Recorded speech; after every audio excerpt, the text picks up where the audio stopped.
Assalamualaikum. Hari ni ada sebuah Isuzu 3.0.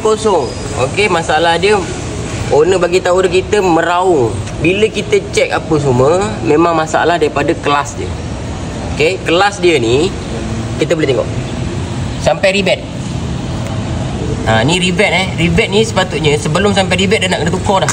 Tapi dia dah guna sampai kena rebate. Memang ada masalah pada dia punya flywheel dia. Kita boleh tengok ni.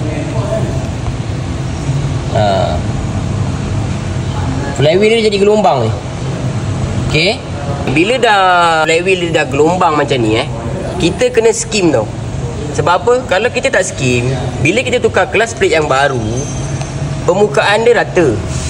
So, untuk kelas plate ni dia memang perlukan permukaan yang rata, baru dia lekap. Kalau kita terus pasang ni, satu masalah dia nanti vibration. Dia vibrate tau. Jadi sebab tu kita tekankan kat sini. Macam kelas plate ni, kalau dah ada simptom, contoh simptom susah masuk gear, lepas tu dah ada start mengerang bila kita naik bukit, itu sebenarnya dah simptom dah tu. Tapi bila pakai juga, dia akan jadi macam ni lah. Jadinya ni memang kita kena skim nanti.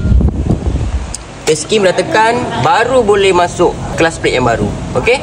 Okey, ini adalah keadaan flywheel yang kita beritahu kita nak skim tadi. Okey? Kita nak beritahu kat sini, bila kita skim flywheel ni di bahagian permukaan kelas plate sini, okey, berapa mm yang dipotong di kawasan face untuk kelas plate ni, pastikan sama dengan jumlah yang dipotong di bahagian atas ni. Okey?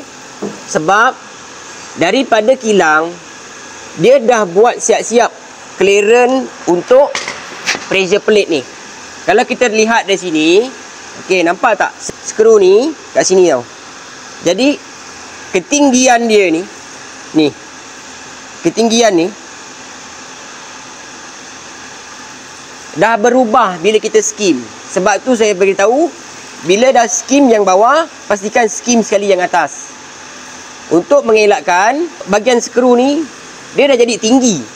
Jadi yang ini dah tak macam asal tau. Ini dah macam terapung sikit. Jadinya nanti kita tak nak, bila kita pasang, kita tekan kelas tu, lambat dia baru nak free. Kita tak nak macam tu. Ni sebab kenderaan berat. Kan nanti kan lepas lambat, lah terbakar kelas plate. Okey? Flywheel dia ni, sebelum kita nak pasang, seeloknya lah kita test dulu. Test bila mana pressure plate ni kita dah pasang ketat kat luar, kita bagi dia tekanan, tengok free tak kelas ni. Okey, macam ni lah lebih kurang. Ni kita dah ikat ketat tau, 6 skru ni ikat ketat. Okey, kita jack dia. Jack ni umpama dia macam kita tekan kelas. Okey, ni kita dah nampak ni rata, dah cukup. Okey, kita tengok ni. Pastikan ni boleh main ni. Ni. Maksudnya bila boleh main kelas dalam ni, bermakna bila kita tekan kelas, dia free.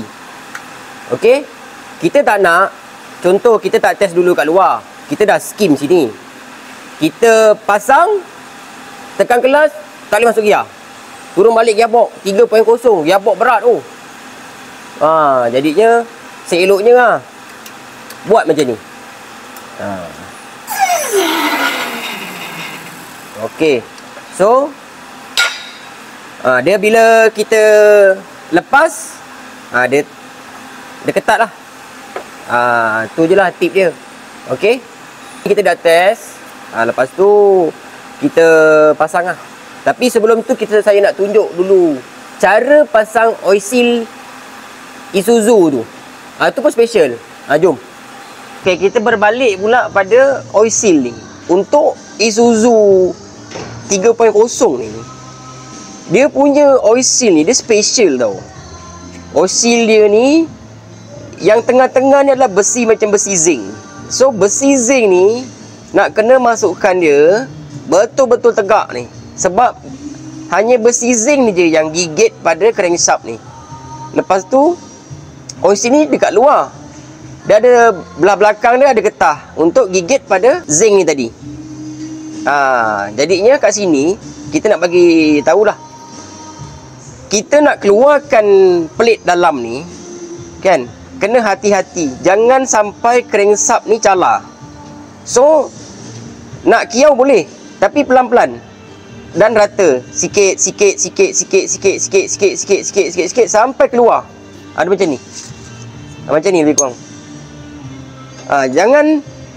Jangan sampai kacau kawasan dalam ni. Kawasan dalam ni sensitif. Ini kalau cala, minyak hitam keluar, habis banjir gearbox. Lepas tu nak pasang pula. Okey, tip dia untuk bagi oil seal ni rata ngam-ngam. Okey, tip dia senang je. Ini yang lama. Yang lama ni masuk kan, masuk kita ketuk rata sampai last bibir ni rata dengan yang sini. Dia dapat dah gap dia macam ni. Ni jarak ni. Jarak ni. Lepas tu yang oil seal getah ni pula rata dengan housing luar ni. Ni. Dah cukup. Jangan sampai benda ni kemek. Kalau ni kemek, dia akan tajam. Tajam nanti dia akan gosok yang kain dalam ni. Tu kita tak nak macam tu. Jadi kita pakai yang belakang ni. Belakang ni dia tumpul. Jadi kita tinggal masuk, kita ketuk je pelan-pelan sampai rata. Inilah jarak dia lebih kurang. Ngam-ngam yang ni rata, ni dengan yang sini rata, dah cukup. Okey. Ni bearing jangan lupa ni. Center bearing ni tukar. Bearing ni macam mana nak keluar kita dah tunjuk dah itu hari kat video lama lah. Letak barang dalam ni, ketukkan dia, nanti dia keluar. Okey. Lepas siap pasang oil seal apa semua, center bearing tu semua, siap pasang flywheel, kelas plate siap, gearbox dah boleh naik lah. Okey, macam biasalah. Bearing kelas tu letak grease. Okey. Jangan lupa. Yoke, belakang yoke tu letak grease, jangan lupa. Ni benda-benda basic lah. Okey. Itu saja untuk hari ni. Assalamualaikum.